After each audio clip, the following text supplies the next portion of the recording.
हरे कृष्ण सर्वांना. स्वागत आहे सर्वांचे. आज आपण आपला चौथा अध्याय पाहणार आहोत. आपण मंगलाचरण म्हणू आपलं. ओम अज्ञानतिमिरांधस्य ज्ञानांजन शलाकया चक्षुरुन्मीलितं येन तस्मै श्री गुरवे नमः. श्री चैतन्य मनोभीष्टं स्थापितं येन भूतले स्वयं रूप कदा मह्यं ददाति स्वपदान्तिकम्. वन्देऽहं श्रीगुरो श्रीयुत्पदकमलं श्रीगुरून् वैष्णवांच श्रीरूपं साग्रजातं सहगण रघुनाथान्वितं तं सजीवं साद्वैतं सावधूतं परिजनसहितं कृष्ण चैतन्य देवं श्री राधा कृष्ण पदान् सहगण ललिता श्री विशाखान्वितांच. हे कृष्ण करुणा सिंधो दीनबंधो जगतपते गोपेश गोपिका कांत राधा कांत नमोस्तुते. तप्त कांचन गौरांगी राधे वृंदावनेश्वरी वृषभानुसुते देवी प्रणमामि हरिप्रिये. नमा ओम विष्णुपदाय कृष्णपृष्ठाय भूतले श्रीमते भक्ति वेदांत स्वामी इति नामिने. नमस्ते सारस्वते देवी गौरवाणी प्रचारिणे निर्विशेष शून्यवादी पाश्चात्य देशतारिणे. जय श्री कृष्ण चैतन्य प्रभु नित्यानंद श्री अद्वैत गदाधर श्रीवासादि गौर भक्त वृंद. हरे कृष्णा कृष्ण कृष्ण हरे हरे हरे राम राम राम हरे हरे. हरे कृष्णा कृष्ण कृष्ण हरे हरे हरे राम राम राम राम हरे राम हरे. हरे तर स्वागत आहे सर्वांचं. आज आपण आपला चौथा अध्याय पाहणार आहोत. काल आपण कर्मयोग बघितला की कर्माद्वारे आपण कृष्णांशी कसं जोडलं जायचं. तर आता आपण आधी राधा गोविंदांना प्रणाम करू. पुन्हा प्रभुपाद स्वामींना प्रणाम करते, ज्यांनी आपल्यासाठी सोप्या शब्दामध्ये गीता लिहिली. नामानिष्ठ दास प्रभूजींना प्रणाम करते, ज्यांनी हा सुंदर उपक्रम सुरू केला. आमच्या मराठीच्या ग्रुप हेड पूजा माताजी आणि आमच्या पूर्ण मराठीच्या टीमला प्रणाम करते. अन्वया माताजी ज्यांनी मला गीता शिकवली त्यांना प्रणाम करते. आणि तुम्ही सगळी वेळेत येता, तुमच्या चरणांमध्ये माझा सादर प्रणाम.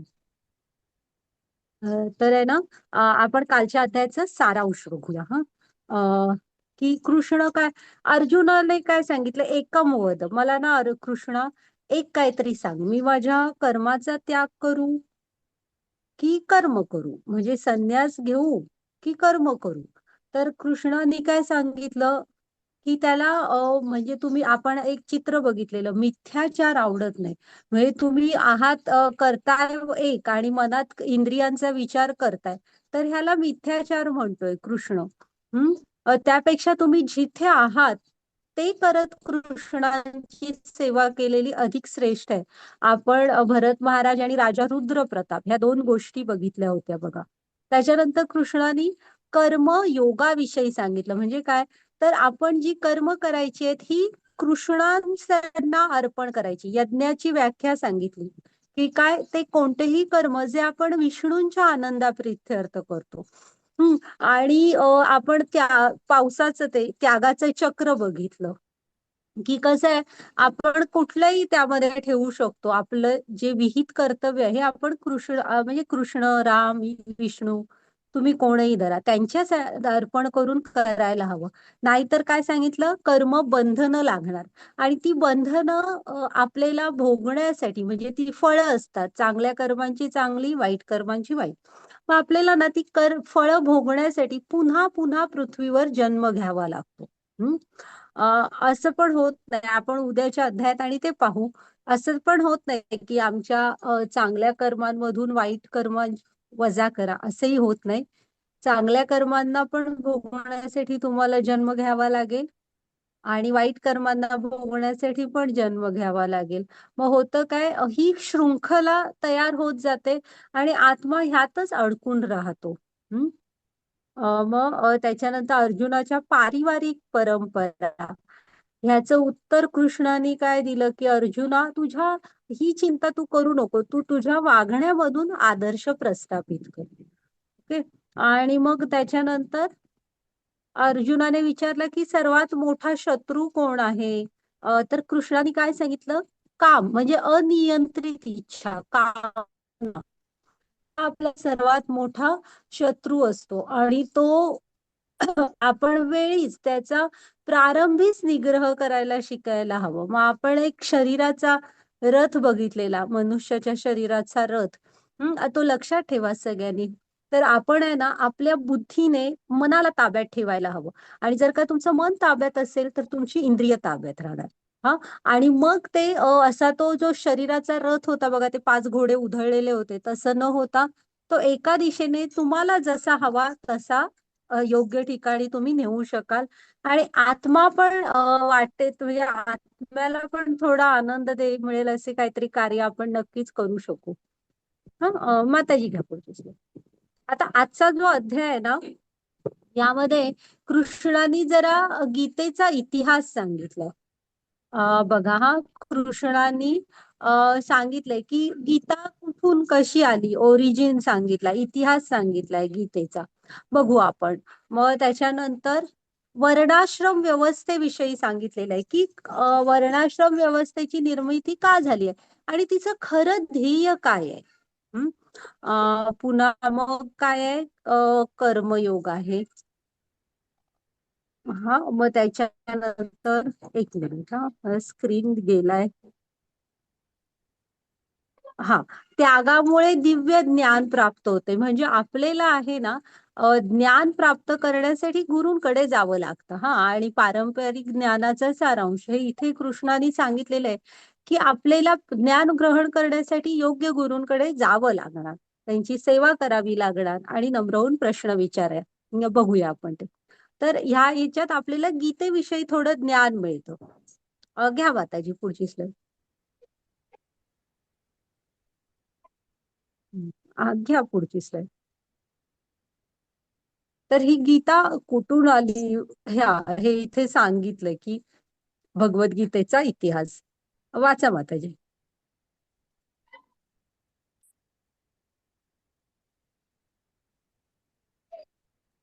हरे कृष्ण. हरे कृष्ण माताजी, हरे कृष्ण माताजी. हा, श्री भगवानुवाच इमं विवस्वते योगं प्रोक्तवानहमव्ययम् विवस्वान्मनवे प्राह मुनोरिक्षा कवे ब्रीति मुनोरिक्षा कवे अब्रवीत्. हरे कृष्ण माताजी.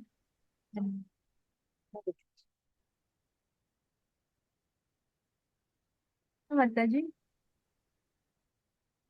रेश्मा माताजी. हरे कृष्ण.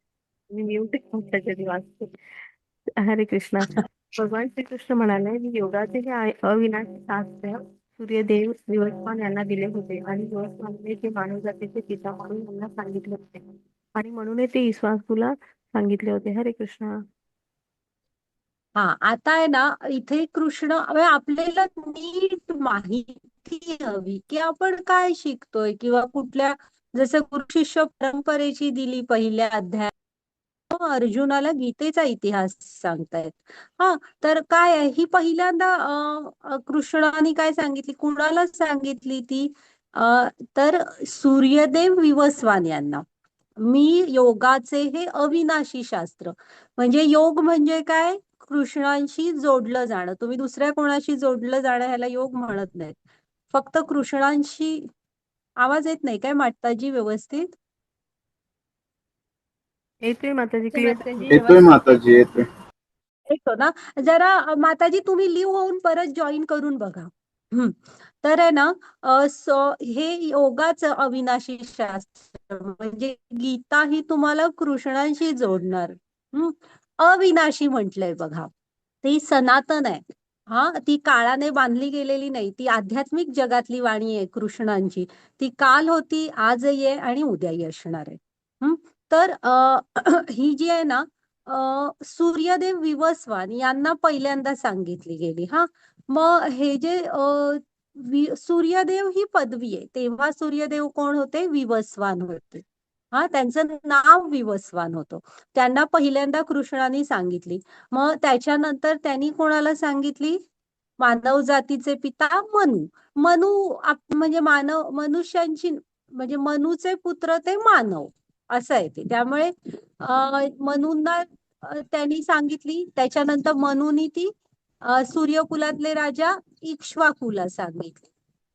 आणि मग सूर्यकुलापासून पुढे ती पृथ्वीवर गुरु शिष्य परंपरेतून चालत आली. हा, तर हा आहे गीतेचा इतिहास. घ्या माताजी पुढची स्लाइड. की सूर्यदेव कृष्णानी सूर्यदेव विवस्वान, विवस्वानानी मनू, मनूनी राजा इक्ष्वाकू, आणि तिथून पुढे ती पृथ्वीवर. वाचा वरदा माताजी.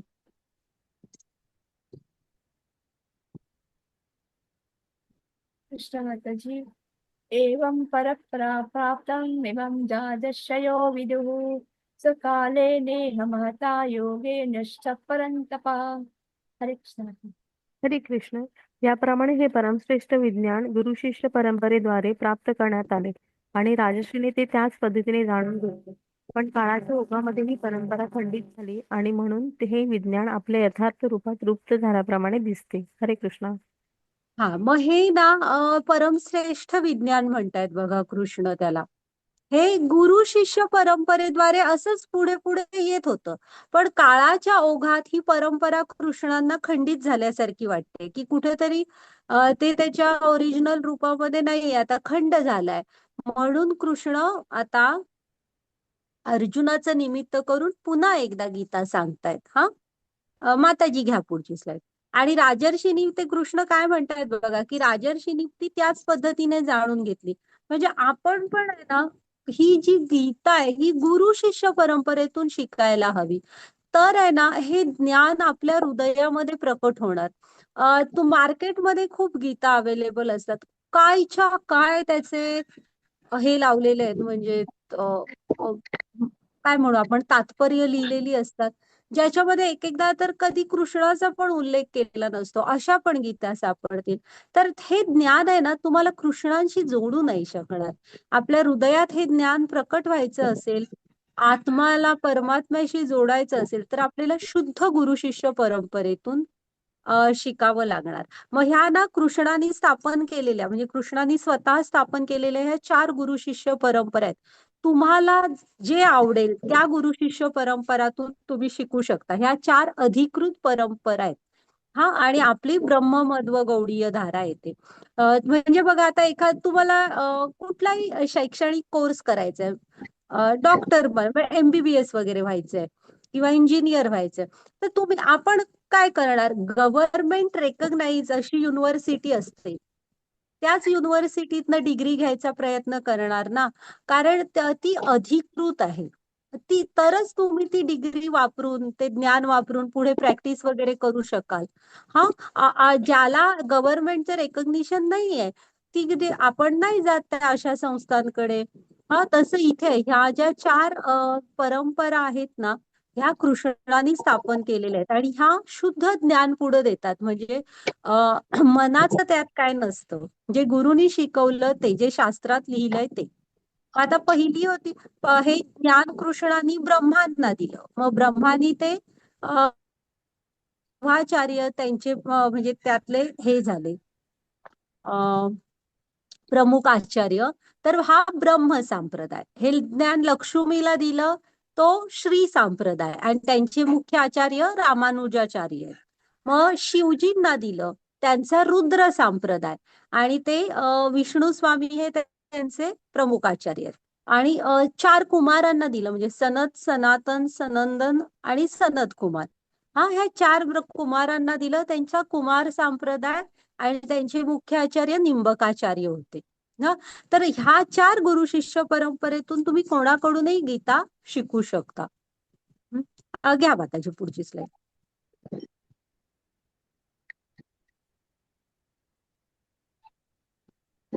आता अर्जुनाच्या चेहऱ्यावर एक प्रश्न होता, अर्जुन म्हणाला, काय सांगतोय तुम्ही कृष्णा? सूर्यदेव विवस्वानांना सांगितलं, मग त्यांनी मनूंना सांगितलं, वगैरे वगैरे. हो म्हणाले, आता कृष्णाचे आणि म्हणजे अर्जुन हे आते मामे भावंड होती आणि समवयस्क होती, ती समकालीन अशी. आता अर्जुन म्हणायला लागला, हे तुम्ही काय कधीच सांगताय? म्हणजे आता ते दिसत तर, ते बघा कसे दिसतात, कायम नवत यौवनात असल्यासारखे असतात ते. आणि म्हणतो ते काय किती वर्षापूर्वीच तुम्ही सांगताय, कधीच? तर आता कृष्ण काय बघूया सांगतात. हा घ्या. तर आहे ना, इथे थोडीशी कालाची हे आपल्याला सांगितलेली आहे. हे वैदिक मॅथ्स आहे. माताजी मागची स्लाइड ठेवा. हा हे वैदिक मॅथ्स आहे. आपण आहे ना थोडस, आणि ही तुम्हाला ऍक्च्युली ही जी आकडेमोड इथे दिलेली आहे ना, महाभारताच्या शांती पर्वामध्ये ही सगळी आकडेमोड दिलेली आहे. आणि गीता पण महाभारताच्या शांती पर्वामध्ये सांगितलेली आहे. तर मी तुम्हाला थोडस सांगते हे.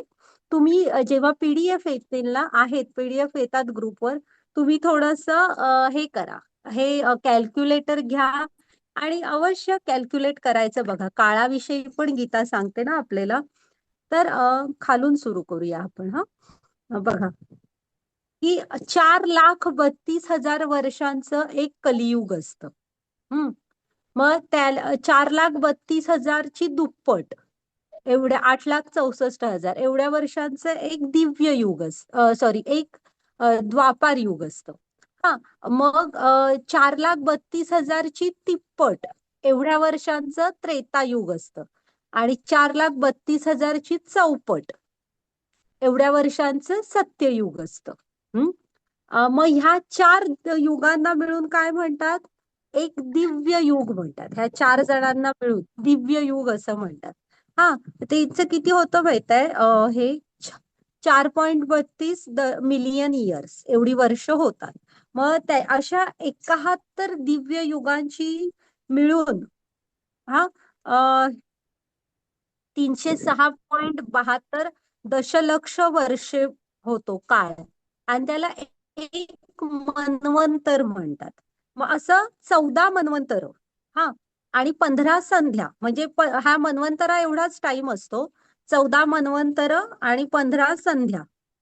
हा ह्याचा एक कल्प बनत असतो. जेव्हा संध्या असते की नाही, म्हणजे 14 मन्वंतर आणि 15 संध्या. मन्वंतर असतं तेव्हा दिवस असतो ब्रह्माजींचा, आणि संध्या म्हणून जो टाइम असतो तेवढाच असतो सेम. पण तेव्हा आंशिक विनाश, पार्शल डिवास्टेशन म्हणतात, आंशिक विनाश. जेव्हा की नाही काय होतं, सगळे जिकडे आहेत तिकडे अशी झोपेत गेल्यासारखी झोपी जातात. आणि तेवढा तो संध्येचा पिरियड गेला की सकाळी झोपेतनं उठल्यासारखं उठतात आणि सगळं सुरू होतं. तर अशी 14 मन्वंतर, 15 संध्या, आणि ह्याचं मिळून किती होतं माहित आहे? एक कल्प बनतं. मग ती किती होतात? 4.32 बिलियन म्हणजे वर्षे, अरब वर्षे. हा आणि हा असं की नाही, ब्रह्मदेवांचं एक वर्ष म्हणजे असतं. ब्रह्मदेवांचं हे एक कल्प जो आहे ना असा, हा तेवढं एक हे असतं त्यांचा एक दिवस. ओके. आणि असं ब्रह्मदेवांचं 100 वर्षाचं आयुष्य असतं. मग तेवढ्यात बघा आपल्या पृथ्वीवर काय काय होऊन जातं. तुम्ही आणि नंतर पीडीएफ आली की झूम करा आणि व्यवस्थित बघा. आणि आपल्यामध्ये किती अहंकार भरलेला असतो, आणि तसं ह्या विश्वाच्या पसाऱ्यामध्ये आपण किती सूक्ष्म आहोत बघा. घ्या माताजी पुढची स्लाइड. हा आता बघा त्यांनी दिलेत सध्याच्या ब्रह्मांची ना, म्हणजे ब्रह्मदेव ही पण पोस्ट आहे. सध्याच्या ब्रह्मदेवांच्या जीवनातली ना 50 वर्ष होऊन गेलेली आहेत. 6 मन्वंतर संपली आहेत. 4 युगांची 27 चक्र संपलेली आहेत. घ्या माताजी पुढची स्लाइड.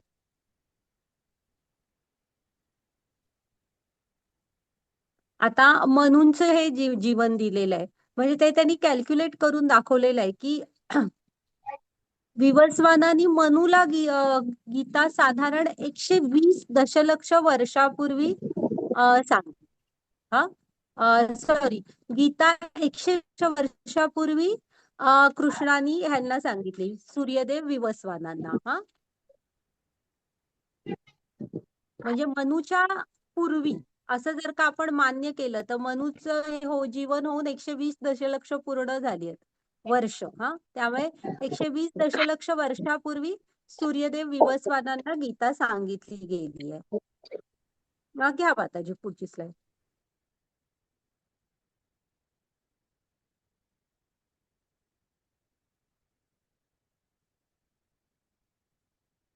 आणि पृथ्वीवर कधी आली, तर पृथ्वीवर राजा इक्ष्वाकूंपासून आली ती. हा, त्रेतायुगाच्या प्रारंभी परमात्म्याच्या संबंधाचे हे शास्त्र विवस्वानाने मनूला दिले होते. मनूने मानव जातीचा पिता असल्याने या पृथ्वी ग्रहाचा राजा महाराज इक्ष्वाकू यांना ते दिले. रघुवंशाचे पूर्वज ज्याप्रमाणे भगवान रामचंद्र प्रकट झाले, म्हणून भगवद्गीता महाराज इक्ष्वाकूच्या काळापासून समाजात अस्तित्वात होती. मग त्रेता आणि द्वापारचं कॅल्क्युलेट केलं किती होतं मिळून, तर आणि कलियुगामधली 5117 वर्ष होऊन गेलेली आहेत. फक्त 4,32,000 मधली 5,000 वर्ष 117 वर्ष होऊन गेली आहेत. हा, तर ही साधारण गीता पृथ्वीवर 2 मिलियन इयर्स एगो, 2 लाख वर्षापूर्वी आलेली आहे. सॉरी, 20 लाख वर्षापूर्वी 2 मिलियन इयर्स एगो आलेली आहे गीता पृथ्वीवर. मग आता हे एक लक्षात ठेवा सगळ्यांनी. जरा नंतर तुम्ही हे जरा कॅल्क्युलेट करा. हा, आणि ब्रह्मदेवाचा 1 सेकंद म्हणजे किती असतं बघा. आपली पृथ्वीवरच्या काळगणनेनुसार पृथ्वीवरची 1 लाख वर्ष म्हणजे ब्रह्मदेवांचा 1 सेकंद असतो. पुन्हा ब्रह्मदेवांचा 1 मिनिट म्हणजे पृथ्वीवरची 60 लाख वर्ष.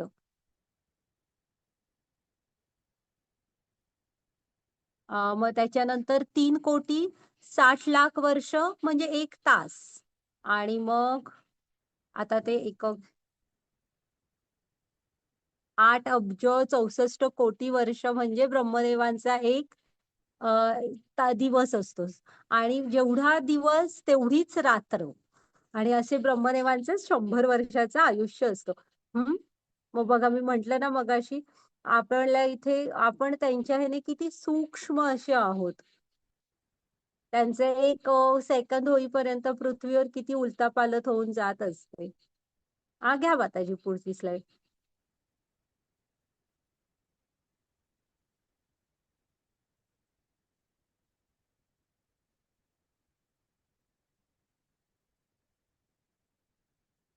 हा, आता अर्जुनाला प्रश्न पडलेला ना, हे असे कसं, कधी तुम्ही कृष्ण हे काय कधीचे सांगतायत, तेव्हा होते आताही आहेत. तर कृष्ण त्याला सांगतायत बघा.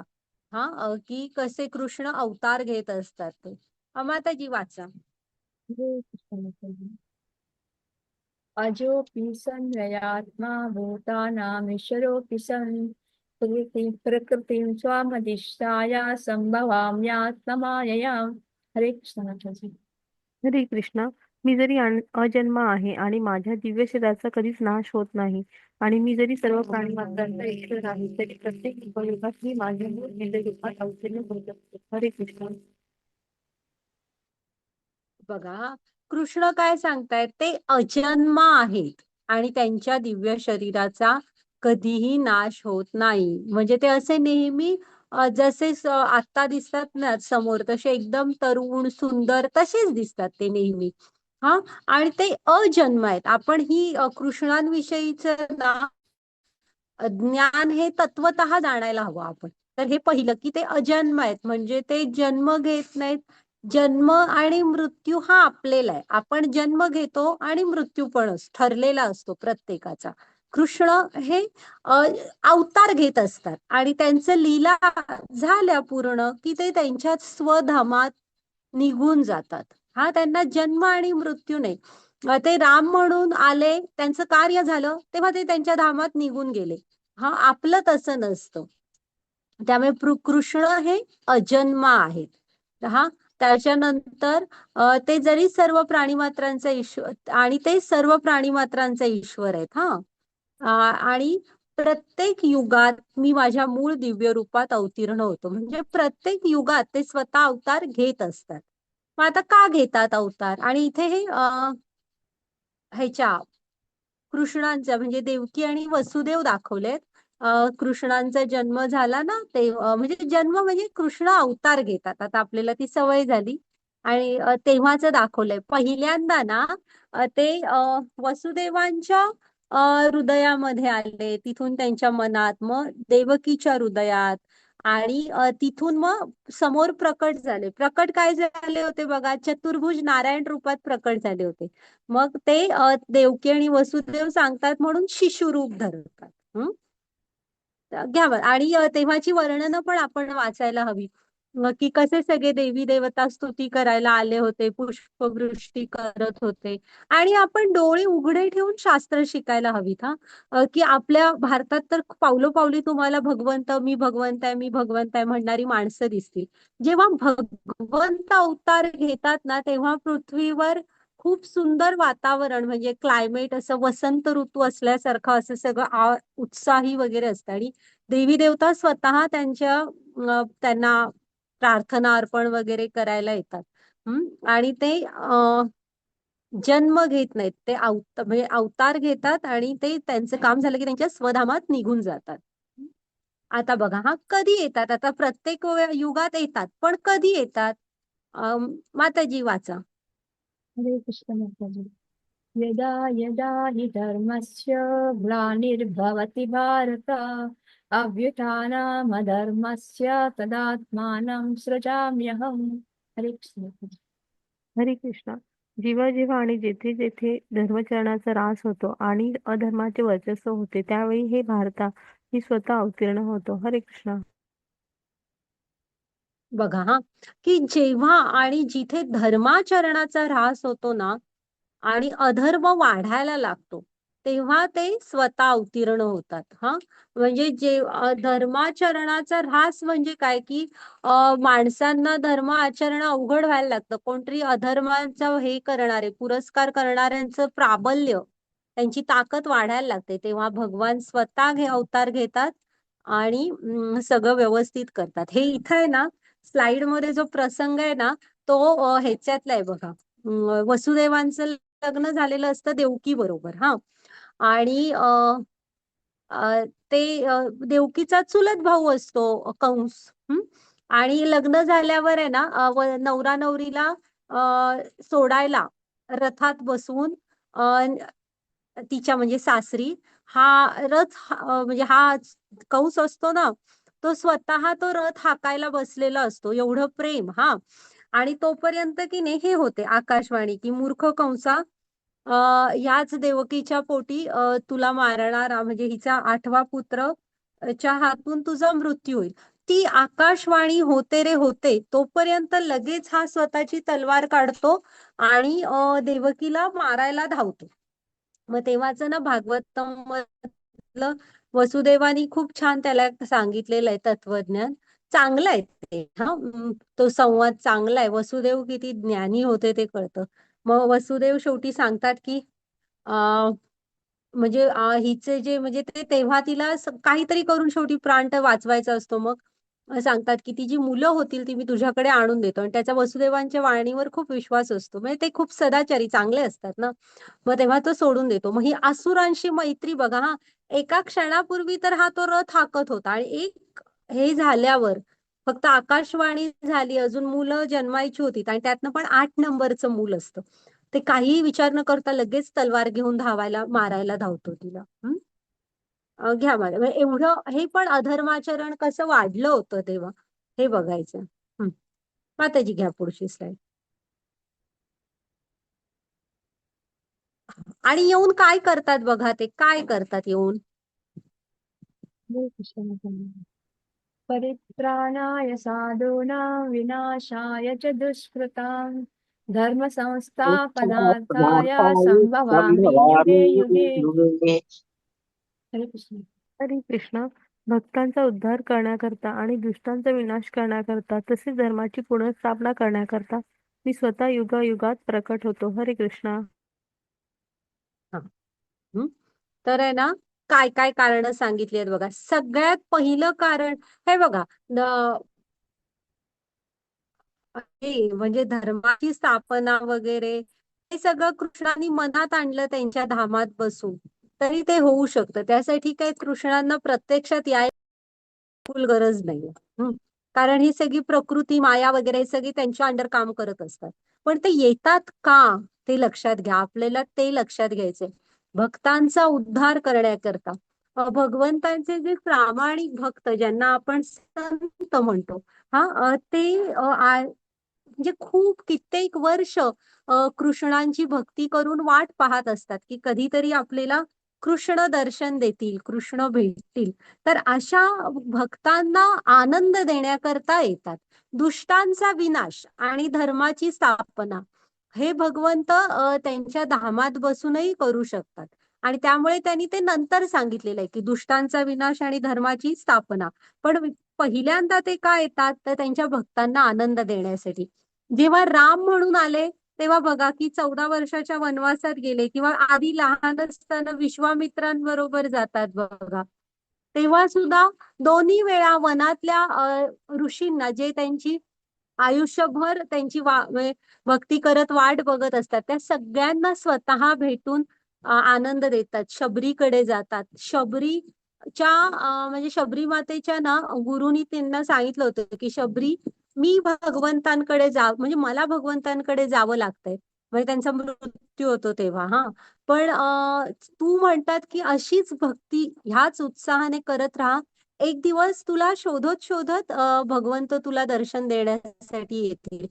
आणि शबरी गुरूंच्या शब्दावर एवढा विश्वास असतो. शबरी म्हातारी होते, तरुण असते ती अगदी म्हातारी होते, हजारो वर्ष त्याच उत्साहाने शबरी त्यांची वाट बघत असते. मग अशा त्यांच्या शुद्ध भक्तांना आनंद देण्यासाठी ते येतात. घ्या माताजी पुढची स्लाईड.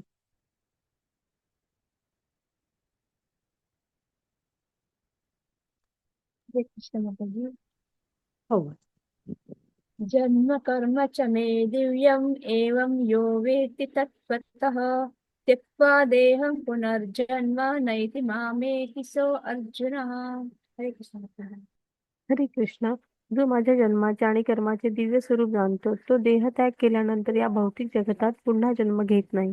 तर हे अर्जुना, तो माझ्या शाश्वत धामाची प्राप्ती करतो. हरे कृष्ण. बघा, हरे कृष्ण.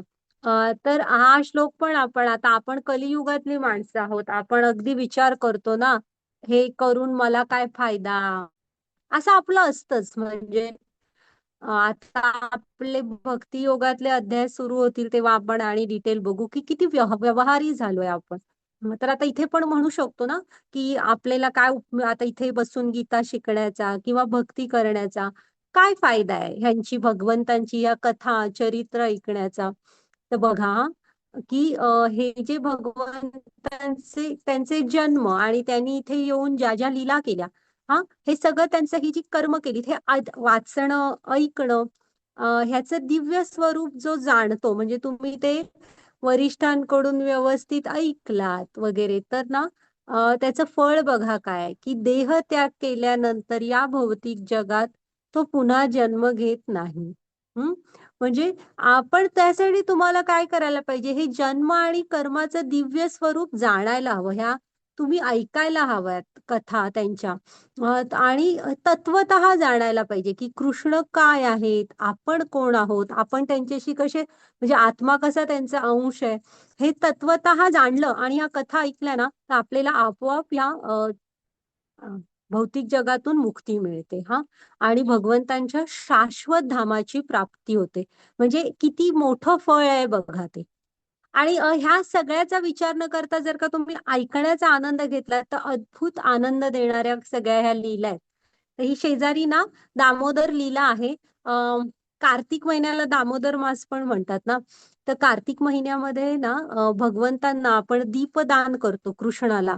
तुपाचा दिवा ओवाळतो बघा. तर माताजी तुम्हाला ग्रुपवर पाठवतील एक दामोदर अष्टकम आहे, जे कार्तिक महिन्यात रोज संध्याकाळी, आणि इस्कॉन मध्ये तर मंदिरात मध्ये गेलात तरी पण संध्याकाळी गातातच ते, आणि दीपदान करायचं असतं. तर तुम्ही पण घरात जमलं तर अवश्य मुलं तुमचं सगळं कुटुंब मिळून कार्तिक महिन्यात म्हणा हे दामोदर अष्टकम आणि दीपदान करा.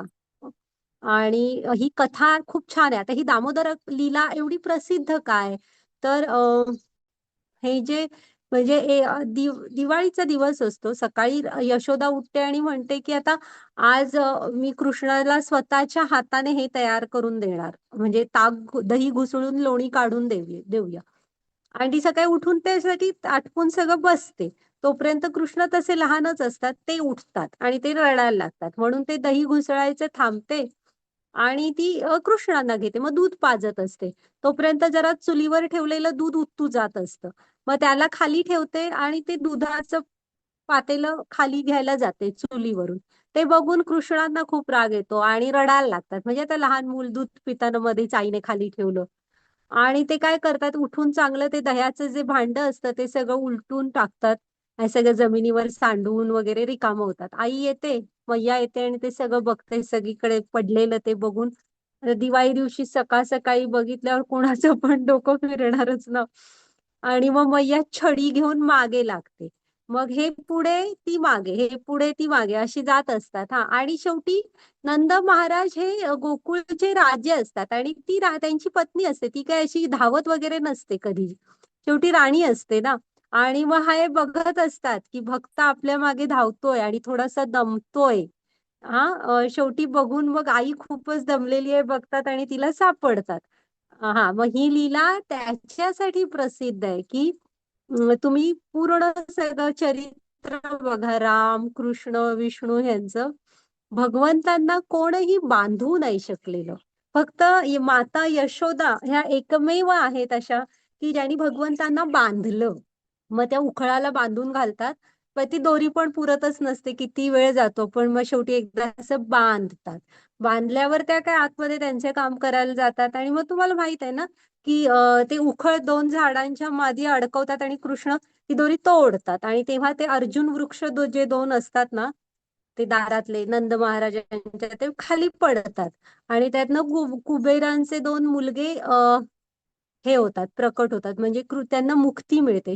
त्यांना ते कैलासामध्ये खूपच असभ्य वर्तन करत असतात.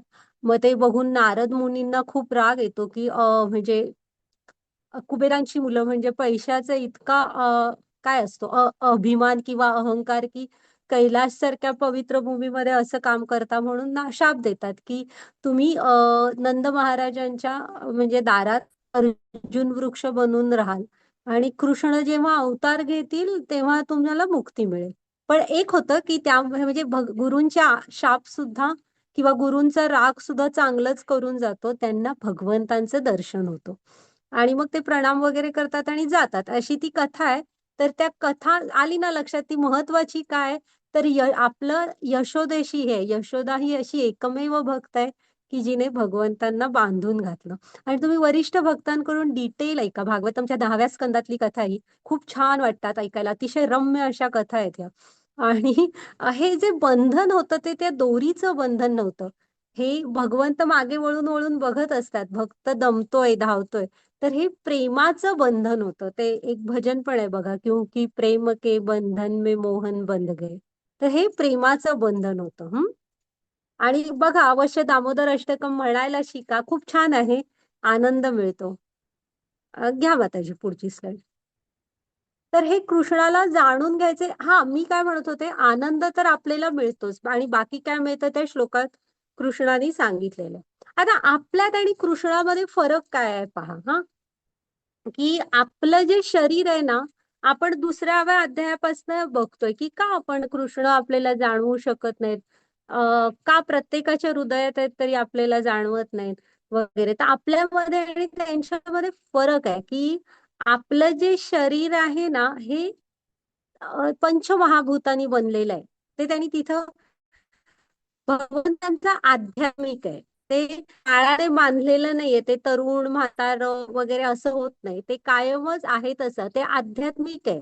आपलं हे पंचमहाभूतांनी बनलेलं आहे. आणि ते कसं असतं, वरचं आहे ना, हे तिथे 3 डायग्राम दाखवा. पहिला वरचं आवरण असतं हे पंचमहाभूतांचं, त्याच्या आतलं ह्याला स्थूल शरीर म्हणायचं, त्याच्या आत असतं सूक्ष्म शरीर, जे मन बुद्धी आणि अहंकार ह्याने बनलेलं असतं आणि त्याच्या आतमध्ये आत्मा असतो. असं आपलं असतं. त्या भगवंतांचं सगळंच आध्यात्मिक आहे. आपला फक्त तो आत्मा त्या भगवंतांचा अंश असल्यामुळे आध्यात्मिक आहे. त्यामुळे तो शरीर सोडून गेला की सगळं संपतं आपल्यासाठी. हा, तर मेन फरक काय, भगवंतांचे शरीर आध्यात्मिक आहे, आपलं भौतिक आहे. त्याच्यानंतर आहे ना त्यांची इंद्रिय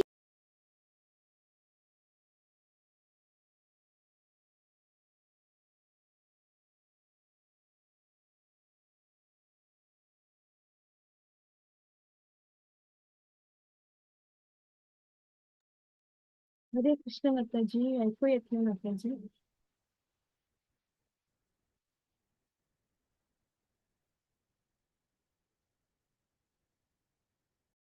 नको माताजी.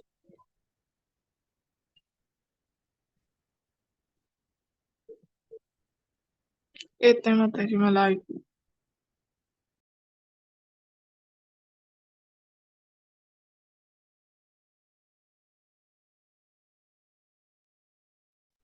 येते येते व्यवस्थित ऐकू येते.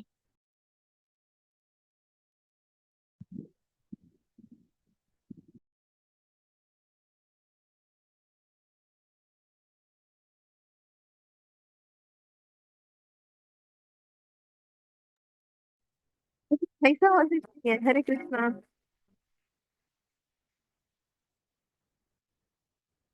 माझा आवाज येत नाही.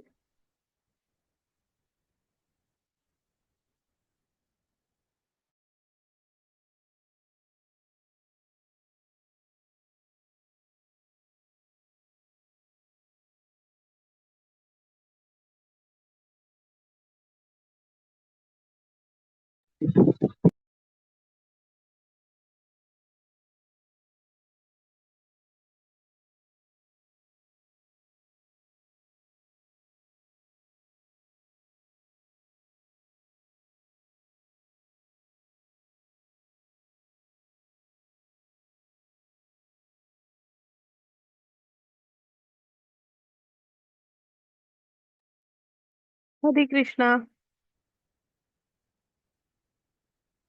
माताजी, मला तुमचा आवाज येत नाहीये. बाकीच्यांना आवाज येतोय का? नाही, हो मला हो, पण येत नाही. बाकीच्यांना हो येतोय येतोय आवाज. येतोय. नाही, नेक्स्ट मला पण येत नाही आवाज. नाही येत. नेक्स्ट स्क्रीन करायचे का? नेक्स्ट स्लाइड करायची? हो हो नेक्स्ट स्लाइड करायची. मला माताजींचा आवाज येत नाहीये. नाही, मला पण येत नाही कृष्ण माताजी. काय माहिती. बाकीच्यांना येतात. मलाही आता नाही मी हा येतोय श्लोक आवाज. वाचू का? तुमच्या नेटवर्कचा प्रॉब्लेम असू शकतो. एकदा एक्झिट होऊन परत या. मी एक्झिट झाले तर बंद होऊन जाईल. बरं, नाही, मी काय बोलते, मला तुमचे आवाज ऐकायला येते. मला पण तुमचा येतोय. ठीक आहे माताजी, तुम्ही श्लोक वाचा. मी वाचते हा. इतिहासात कृष्णाला जाणून घेण्यास सक्षम कोण आहे? वीतराग भयक्रोधा मन्मया मामुपाश्रिताः बहवो ज्ञान तपसा पूता मद्भावमागताः.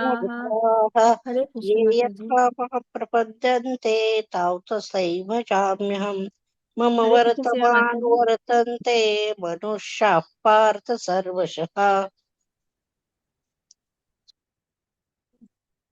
हा माताजी, आता नाही आला तर मला आठवण करा. मी जरा स्क्रीन ऑफ ठेवून बघते मग. हा, कॅमेरा ओके. ह्याच्या पुढे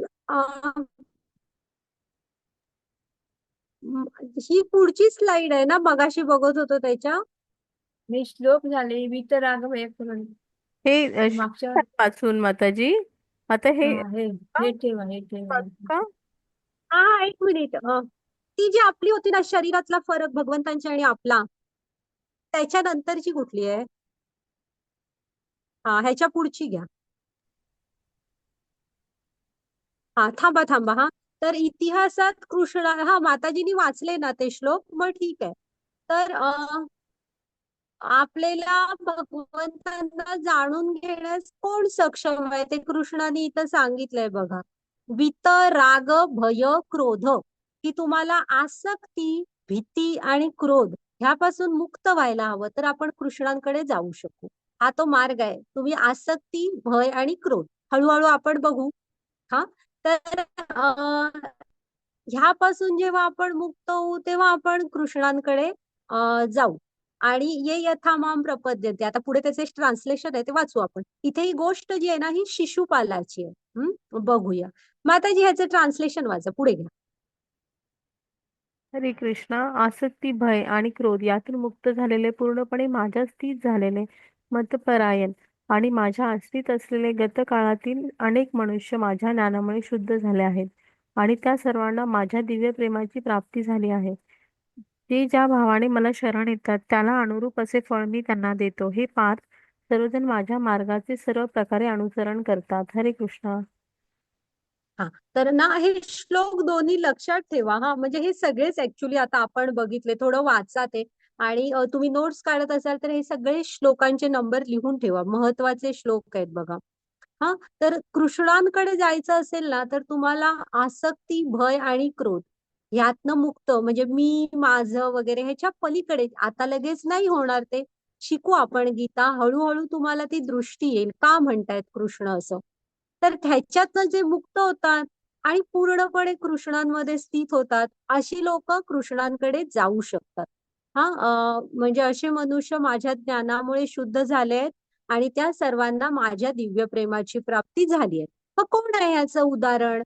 तर त्यांचे गोकुळातले जे सगळे त्यांच्या बरोबर होते ना, ते असे भगवंतांमध्ये स्थित होते बघा. ते गोकुळात आता ना इतके म्हणजे गोपीच असं नाही, सगळे गोप, पुन्हा नंद, यशोदा, सगळ्या गायी, हे सगळी जण त्यांचे फक्त कृष्णांशी जोडलेली होती. ती त्यांच्या स्मरणात नेहमी कृष्णांचाच विषय असायचा. आणि आता तो ये यथामाम प्रपद्यन्ते श्लोक होता ना, तो सगळ्यांनी पाठ करा जमलं तर. त्याचा श्लोक हे बघा काय आहे अर्थ, की जे ज्या भावाने मला शरण येतात त्यांना अनुरूप असं मी फळ देतो. हम्म, म्हणजे तुम्ही ज्या भावाने भगवंतांना शरण जाणार ना, जेवढं प्रेम देणार त्याच्यापेक्षा कितीतरी जास्त प्रेम त्या भावामध्ये कृष्ण तुम्हाला देणार. म्हणजे आता ह्या गायी ज्या होत्या, 9 लाख गायी होत्या नंद महाराजांच्या. तर कृष्णाच्या एका बासरीच्या सुरावर आहे ना, त्या गायी कृष्णांच्या मागे धावत सुटायच्या आणि इतका प्रेम करायच्या कृष्णांवर. आणि त्याच्या बदल्यात बघा कृष्णाने पण त्या गायींवर अपार प्रेम केलं. म्हणजे कृष्ण पायात काय न घालता त्यांच्या मागे धावायचे. त्यांचं अंग सगळं असं, त्या गायींच्या खुराने जी धूळ उडते ना, ती डस्ट मुळे सगळं अंग लालसर दिसायचं. एवढं प्रेम करायचे. आणि आज आणि मुख्य म्हणजे कृष्णांना गायींविषयी अतोनात प्रेम आहे. कधी तुम्हालाही जमलं ना गोपालन करायला किंवा मग गोपालन करण्यास मदत करायला, असं काही जमलं, गोसेवा कुठल्याही प्रकारात करायला, तर अवश्य करा. भगवंतांना गाय आपली एकतर माता आहे. वात्सल्याचं सर्वात मोठं उदाहरण वात्सल्याचं गाय आहे. आणि भगवंतांना अतिशय प्रिय आहे. पुन्हा त्याच ते झालं उदाहरण. आता इथे खालच्या फोटो दिसते बघा, एका ठिकाणी बलराम कृष्णांचे पाय दाबून देत आहेत कारण वनात फिरायचे वगैरे, तर पाय चेपून देत आहेत बघा. आणि आता तिथे नंतर कृष्ण बलरामांचे पाय चेपतायत. आणि त्यांचे जे गोप सखे होते ना, त्यांच्याबरोबर पण कृष्णांचं अतिशय प्रेमाचं आदान प्रदान होतं. त्यामुळे तुम्ही आहे ना, आपण कृष्णांशी एक नातं जोडायला हवं. मग भलेही तुम्ही त्यांना स्वतःचा मित्र माना, सखा, मित्र, लहान भाऊ, मोठा भाऊ, मुलगा, आई, वडील, गुरु, असं कायही माना. त्यांच्याशी प्रत्येकाच्या घरात एक कृष्ण असतो, काय नसला तर एक फोटो तरी असेल. त्यांच्याशी प्रेमाचं म्हणजे त्यांच्याशी बोला, त्यांना सगळं सांगा. एक नातं जोडून घ्या, कुठल्याही रूपात घ्या, तुम्हाला जे आवडतं त्या रूपात. आणि तुम्ही जेवढं प्रेम द्याल त्याच्यापेक्षा शेकडो पटीने अधिक प्रेम कृष्ण तुम्हाला देणार. आणि ते त्यांनी तिथे आता गीतेमध्ये तो श्लोक सांगितलेला आहे.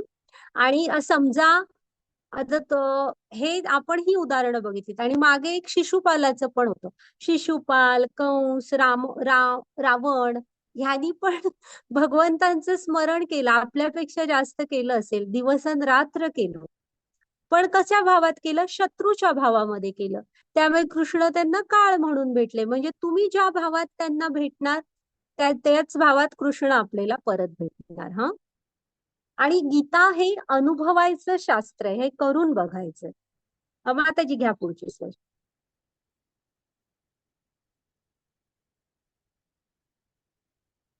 हरे कृष्ण.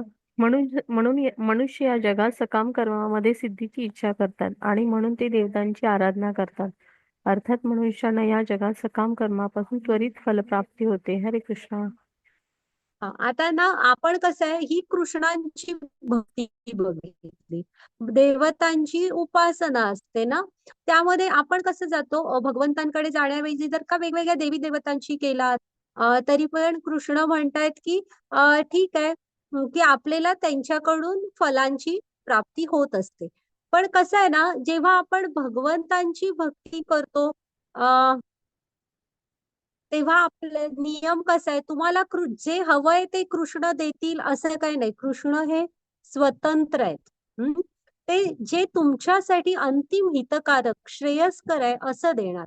आणि देवी देवतांना कसं असतं, आपण उपास तापास नवस वगैरे बोलतो आणि मग आपल्या इच्छा पूर्ण पण होतात.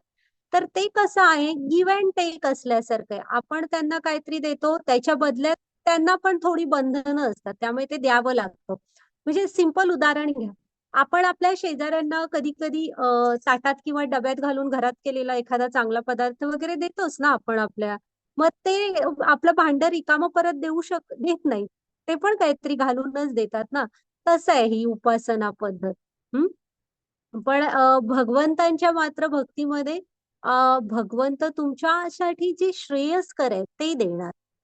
देवी देवता हे बघत नसतात की ते जे देतायत हे तुमच्यासाठी हितकारक आहे की नाही. घ्या माताजी पुढची स्लाइड. आणि आपण भक्तीचा कसा अर्थ घेतलाय, प्रत्येक वेळेस काहीतरी मागायलाच जायचं. तर हा गीता ही शुद्ध भक्तीचा आहे की जिथे देवाणघेवाण नसते. हा हरे आता कृष्ण 13वा माताजी. श्लोक पण लक्षात ठेवा. वरदा माताजी वाचा. हरे कृष्ण माताजी. चातुर्वर्ण्यं मया सृष्टं गुणकर्मविभागशः तस्य कर्तारमपि मां विद्यात् कर्तारमव्ययम्. हरे कृष्ण माताजी. कृष्ण. भौतिक प्रकृतीचे 3 गुण त्यांना अनुरूप अशा कर्माला अनुसरून मी मानवी समाजाचे 4 विभाग निर्माण केले आहेत. आणि ते तू जाणले पाहिजे की जरी मी या व्यवस्थेचा करता असलो तरी मी अव्ययी असल्यामुळे अकर्ताच आहे. हरे कृष्ण. हा पण श्लोक लक्षात ठेवा. तर आहे ना, आपल्याला जेव्हा शास्त्र आपण खरोखर उघडून वाचतो, हा व्यवस्थित त्याचे निरूपण अर्थ समजावून घेतो, तेव्हा आपले डोळे किती पटकन उघडतात बघा. चातुर्वर्ण मया सृष्टी. ही जी चातुर्वर्ण आहे म्हणजे हा वर्णाश्रम असा शब्द आहे. तर हे वर्णाश्रम आहे ना, हे भगवंतांनी निर्माण केलेलं आहे, ज्याच्यामुळे आपण आजूबाजूला बघतो की किती केऑस असतो.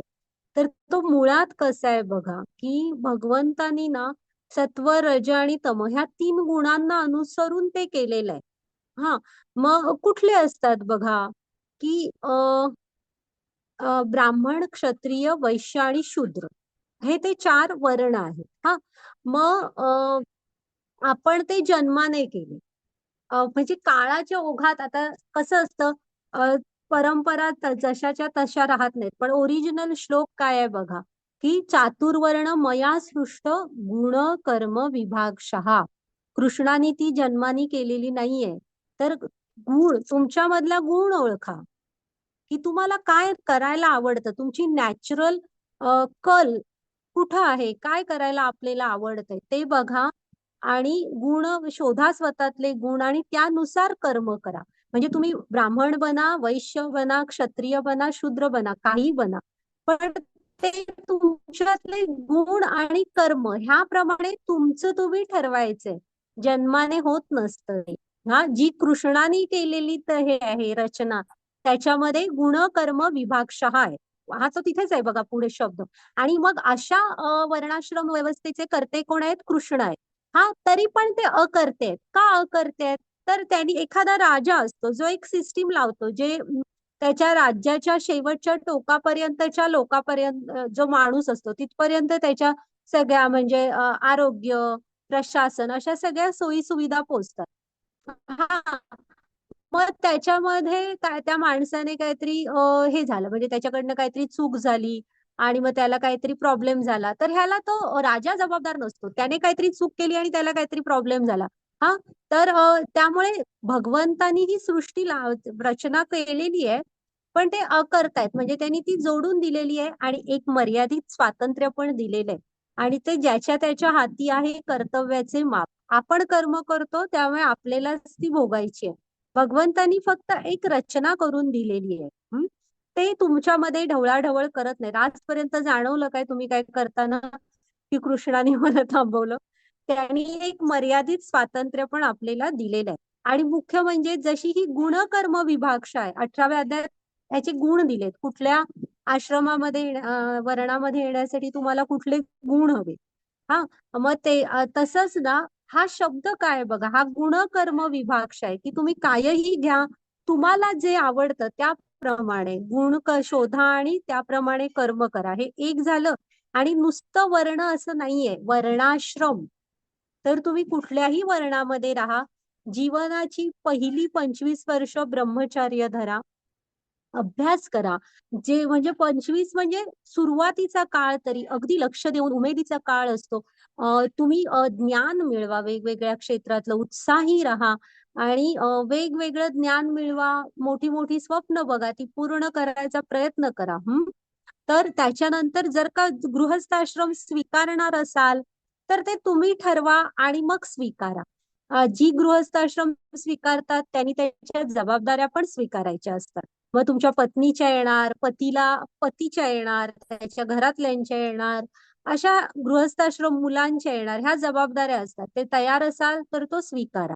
हा, गृहस्थाश्रम झाला की येतो वानप्रस्थाश्रम. म्हणजे 25 ते 50 गृहस्थाश्रम, 50 नंतर मुलाबाळांवर थोड्या थोड्या जबाबदाऱ्या टाकत आपण जास्तीत जास्त रिकामे वेळ भगवंतांकडे देणे. आणि 75च्या पुढे राहिलोच तर बिलकुल लक्ष घालू नका घराबिरामध्ये. फक्त आणि फक्त कृष्णांशी जोडून घ्या. आणि आलं ना लक्षात की वर्णाश्रम पद्धती आहे. भलेही तुम्ही कुठल्याही वर्णात असा, आश्रम चुकवायचे नाही. घ्या माताजी पुढची स्लाइड. आणि कुठेही आता पुढे आपण नंतर ते श्लोक हळूहळू येतील. कुणालाही कृष्णाने भक्तीमध्ये येण्यासाठी थांबवलेलं नाही. आता आपण कंटिन्यू भक्तीसाठीचे श्लोक आधी बघितले आहेत बघा. हा, अडवलंय का कुणाला कृष्णाने की तुम्ही ह्या मधला असलात तर येऊ शकत नाही? कुठेही लिहिलेलं नाही बघा तसं. भक्तीचा कृष्णांकडे जायचा मार्ग सगळ्यांसाठी पूर्ण मोकळा आहे. वाचा हरे माताजी. कृष्ण माताजी. न मां कर्माणि लिम्पन्ति न मे कर्मफले स्पृहा इति मां यो विजानाति कर्मभिर्न स बध्यते. हरे कृष्ण माताजी. हरे कृष्णा, कोणत्याही कर्माने मी बद्ध होत नाही, तसेच मला कर्मफलाची आकांक्षाही नाही. जो माझ्याबद्दल हे सत्य जाणतो तो सुद्धा कर्मफलांनी बद्ध होत नाही. हरे कृष्णा. भगवंतांना ना कुठल्या, आताही आपण बघितलं की भगवंतांना कुठल्याच कर्माची बंधनं लागत नाहीत, आपल्याला लागतात. आता उद्याच्या अध्यायात नृग महाराजांची गोष्ट बघू. मग तेव्हा तुम्हाला डिटेल कळेल की का सांगतायत कृष्ण की मला तुमची सर्व कर्म अर्पण करा. ते त्या नृग महाराजांच्या गोष्टीत आपल्याला नीट कळणार. पण भगवंतांना त्यांच्या कुठल्याही कर्माची बंधनं लागत नाहीत. का लागत नाहीत? एका शब्दात उत्तर आहे की त्यांना परम वैराग्य आहे त्यांच्याकडे. त्यांना कुठल्याच फळाची अपेक्षा नाहीये. आता ना बघा, ही उदाहरणं दिलेली आहेत बघा त्यांनी. हा, आणि कृष्णांबद्दलचं हे सत्य जे जाणतात, म्हणजे कृष्णांना आपण गीता शिकतोय म्हणजे तत्वतः जाणायचंय. श्लोकांची उदाहरण म्हणजे नंबर वगैरे लक्षात ठेवून कुणाला सांगायचं झालं तर हे श्लोक दाखवा. तर कृष्णांबद्दलची ही सत्य जे जाणतात ते पण मुक्त असतात. हा, म्हणजे बद्ध होत नाही. तर इथं उदाहरणं दिली आहेत बघा. आता सुदामा जेव्हा भेटायला आले, मी तुम्हाला कधी एखादा अध्याय लवकर संपला तर सुदाम्याची कथा सांगते. तर हे जेव्हा सुदामा भेटायला येतात ना, तेव्हा कृष्ण तर आता राजा होते तसे, पण सुदामा भेटायला आल्यावर धावत सुटतात, त्याला आपल्या इथे बसवतात आणि अपार प्रेम. आणि म्हणजे पाणी बाजूला राहिलं, स्वतःच्या अश्रूंनी त्याचे पाय धुतात. एवढं अपार प्रेम. पुन्हा महाभारतातला तो प्रसंग शेजारी दाखवलाय बघा. भीष्मानी प्रतिज्ञा केलेली असते बघा की म्हणजे उद्याच्या दिवसात मी एक तरी कुठला तरी पांडवला मृत्यूच्या देईन, म्हणजे मारेन ना. आणि दुसरं म्हणजे अर्जुन एक प्रतिज्ञा करतात, म्हणतात कृष्णाला सांगतात की केशवा, मी असेन नसेन पण मी तुला तुझी प्रतिज्ञा मोडायला लावेन. मग आता कृष्णाने कुठली प्रतिज्ञा घेतलेली महाभारताच्या युद्धात की मी शस्त्र हातात घेणार नाही. पण जेव्हा भीष्म अर्जुनावर असा काय बाणांचा वर्षाव करत असतात, नेमका अर्जुनाचा रथ त्यांच्या समोर येतो आणि असा बाणांचा वर्षाव की अर्जुनाला एवढा पण वेळ मिळत नसतो की मागचा धनुष्य एक काढून पुढे घेईन हातात, एवढा सुद्धा. तर आहे ना म्हणजे कृष्ण म्हणतो की आता काहीतरी म्हणजे मला करायलाच लागणार. अर्जुनाचा काही भीष्मांसमोर निभाव तर लागणार नाही.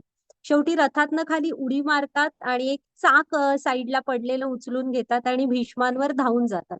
हा, तर इथं भीष्मांची प्रतिज्ञा ठेवायसाठी भगवंतांनी स्वतःची प्रतिज्ञा मोडली. हम्म. पुन्हा आणि जेव्हा भगवंत येतात ना ते हे घेऊन, तेव्हा भीष्म पूर्ण बाण म्हणजे धनुष्य हातातून सोडून देतात आणि म्हणतात, सांगितलेलं की नाही केशवा, तुझी प्रतिज्ञा तुला मोडायला लागेल. तर त्यांची म्हणजे भीष्म हे शुद्ध भक्त होते, 12 महाजनांमधले एक आहे. त्यामुळे त्यांची प्रतिज्ञा ठेवण्यासाठी स्वतःची मोडली. आणि खाली हे गोप सख्यांबरोबरच प्रेमाचं आदान प्रदान बघितलं ना, अखिल ब्रह्मांडांचे स्वामी आहेत. खरं गोप सख्यांबरोबर जेवायला वगैरे बसले की सगळ्यांच्या ते सगळी प्रेमाने जसं कृष्णांना काय काय आणून खायला द्यायचे, तसे कृष्ण पण आपलं सगळं त्यांना द्यायचे, इतकं प्रेमाचं आदान प्रदान. तर असे, आणि इथं बघा अर्जुनाच्या रथाचा सारथी बनले. सारथी म्हणजे बऱ्यापैकी काहीतरी ड्रायव्हर.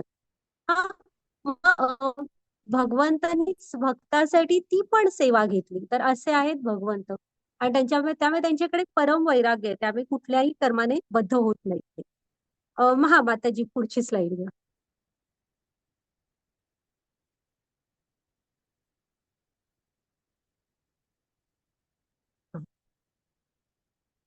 हरे कृष्ण माताजी. कर्मणो यपि बोद्धव्यं बोद्धव्यं च विकर्मणः अकर्मणश्च बोद्धव्यं गहना कर्मणो गतिः. हरे कृष्ण माताजी. हरे कृष्णा. कर्माच्या गुंतागुंती समजणे अत्यंत कठीण आहे. म्हणून मनुष्याने कर्म, विकर्म, अकर्म म्हणजे काय हे योग्य रीतीने जाणले पाहिजे. हरे कृष्णा.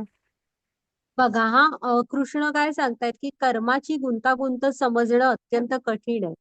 म्हणजे जिथे ज्यांनी सगळं निर्माण केलं ते म्हणतायत की कर्माची गुंतागुंत समजणं कठीण आहे. म्हणजे ती किती कठीण आहे बघा. आणि म्हणून आपण काय करायला पाहिजे, कर्म, अकर्म आणि विकर्म ह्याच्यातला अर्थ व्यवस्थित समजून घ्यायला पाहिजे आणि त्या रीतीने आपण वागायला पाहिजे. कर्म म्हणजे काय, तर कुठलीही कर्म जी आपण करतो ना ही अकर्म सॉरी मध्ये येत असतात. विकर्म म्हणजे काय असतं, तर जे शास्त्रांमध्ये सांगितलेलं आहे की तुम्ही हे करू नका, तरी पण आपण करतोय, हे विकर्म असतं.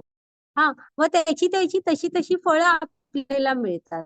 मग अकर्म म्हणजे काय, तर भगवंतांना सगळी फळं अर्पण करून कर्म करणं, चांगलीच. हा, ह्याला म्हणायचं अकर्म, ज्याची आपल्याला बंधनं लागत नाहीत. तर हे अर्थ जाणून घेऊन आपण करायला पाहिजेत. नाहीतर तुम्ही असं म्हणाल की नाही नाही, माझी फळं असू देत मला, मी आपली सगळी चांगली कर्म करतो. हा, तर कृष्णाने सांगितलंय बघा सुरुवातीलाच की काची गुंतवणूक कळणं खूप कठीण आहे. आणि वरती हे कारण तुम्ही ज्याप्रमाणे कर्म करत असता, भगवंत हृदयातच असतात, त्याप्रमाणे आपल्याला पुढे त्याची फळं मिळतात. शरीरही आपल्याला त्याप्रमाणे मिळत असतं. म्हणजे इथे तर ते फोटो दाखवलेत की तुम्हाला खूप उघडं राहायला आवडतंय, तर मग भगवंत म्हणतात की पुढचं शरीर झाडाचं देऊया. की बाबा खूप उघडं राहायला आवडतंय, किंवा कायही उठून खाताय, दिवसभर खाताय, दुसरं काय लक्षच नाही, जे समोर येईल ते खातच सुटलाय. मग डुक्कर तसा असतो, खूप खात असतो, मग ते पुढचं शरीर डुकराचं मिळेल. किंवा मांसाहार खूप आवडतोय, तर भगवंत म्हणतील आता म्हणजे दुकानात जा वगैरे, बाजारात जा, आणा ते मसाले तयार करा. ह्यापेक्षा पुढचा जन्म असं ही मांजर किंवा सिंह वगैरे, वाघ असं देऊया की ज्यामध्ये तीक्ष्ण नख असतील आणि आपलं दात वगैरे तसे असतील, की मग ताजं ताजच खाईल तो. हा, तर ही कर्म आपली त्यामुळे किती गरजेची आहेत बघा, ती लक्ष देऊन करणं, त्यामुळे आपलं पुढचं सगळं ठरत असतं. म्हणून कृष्ण म्हणतात की कर्म, अकर्म आणि विकर्म ह्यातला फरक जाणून घ्या. हा, घ्या माताजी पुढची स्लाइड आणि आपण पुढे बघूया हे.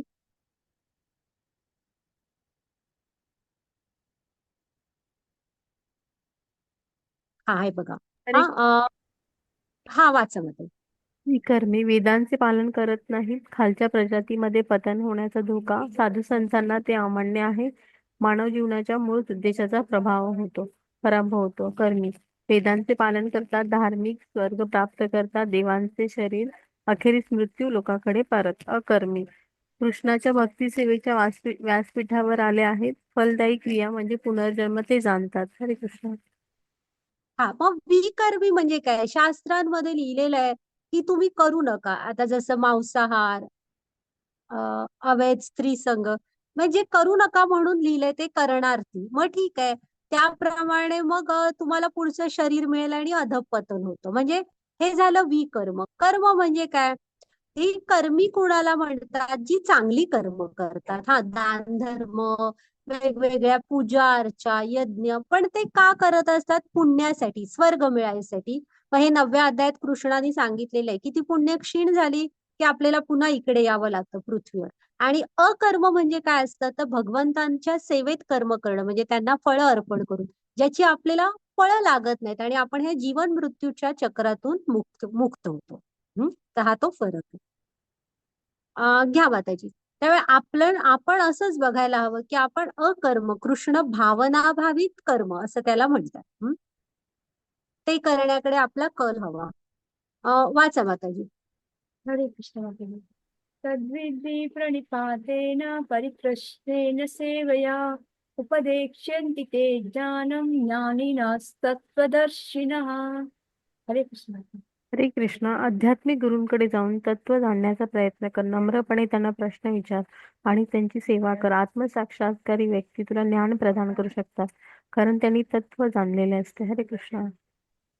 बघा हा, आपल्याला जर का ज्ञान मिळवायचंय ना, तर आपल्याला आध्यात्मिक गुरूंकडे जावं लागणार. गुरुविण तरणोपाय नसतो.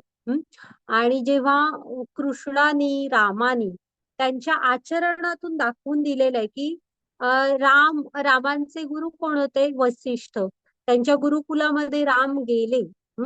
हे इथे कृष्ण आणि बलराम आहेत. उज्जैनमध्ये सांदीपनी ऋषींचा आश्रम होता, तिकडे म्हणजे गुरूंकडे गेले. तर जर का ते गुरूंकडे गेले आणि ज्ञान ग्रहण केलं, तर त्यांनी आचरणातून दाखवून दिलेलं आहे. मग तुम्ही विचार करा, आपल्याला जावं लागणार नाही का? आणि गुरूंकडे तर जायला हवं. आणि कसं गेल्यावर काय करायचंय बघा. तर त्या जाऊन तत्व जाणण्याचा प्रयत्न करा. विनाकारणची बडबड वेगळी आणि योग्य तत्व जाणण्याचे प्रयत्न करा. कसं करायचंय? तर त्यांना नम्रपणे प्रश्न विचारा आणि त्यांची सेवा करा. जाऊन प्रश्न विचारायची पण एक पद्धत असते, अहंकारात नाही तर नम्रपणे. आणि मुख्य म्हणजे आपल्या गुरूंची सेवा करायला हवी आपण. आणि गुरु कृष्ण पुढे म्हणतायत बघा, आत्मसाक्षात्कारी व्यक्ती तुम्हाला ज्ञान प्रदान करू शकतो, कारण त्यांनी तत्व जाणलंय. हा, गुरुनी तत्व जाणलेलं असतं, कृष्णांना जाणलेलं असतं. असाच व्यक्ती आपल्याला कृष्णांना भेटवू शकतो. ज्यांना काहीच माहित नाही असे कसे भेटवू शकतील? त्यामुळे गुरूंकडे जाणं, त्यांची सेवा करणं हे अत्यंत गरजेचं आहे. हा माताजी घ्या, झाला असणार आता.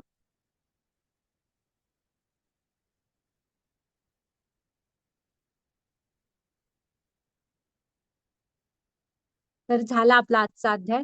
आपण बघितलं की कृष्णांचं हे भगवद्गीतेचा थोडा इतिहास, बॅकग्राऊंड बघितलं आणि थोडंसं वैदिक मॅथमॅटिक्स पण बघितलं. तर तुम्ही नक्की जरा त्या स्लाइड्स परत एकदा बघा. हा, कॅल्क्युलेट करा की कशी गीता 20 दशलक्ष वर्षांपूर्वी, 20 लाख वर्षांपूर्वी पृथ्वीवर आली. मग त्याच्यानंतर आपण वर्णाश्रम व्यवस्थेचा हे बघितलं, काय आहे ती व्यवस्था आणि कृष्ण आणि कशी ती रचलेली आहे. त्याच्यानंतर कर्म, अकर्म आणि विकर्म हे जरा जाणून घेतलं. आणि आपण कृष्णाने काय सांगितलं की ज्ञान मिळवायला आपल्याला गुरूंकडे जावं लागणार. हा, ते स्वतःही गेले होते. आपल्याला पण कृष्णांच्याच कृपेने गुरु भेटतात आणि गुरूंच्याच कृपेने कृष्ण भेटतो. असं आहे, गुरूंशिवाय आपल्याला दुसरा पर्याय नाही. तर झाला आपला आजचा अध्याय. चालेल, माताजी करा तुम्ही रेकॉर्डिंग स्टॉप.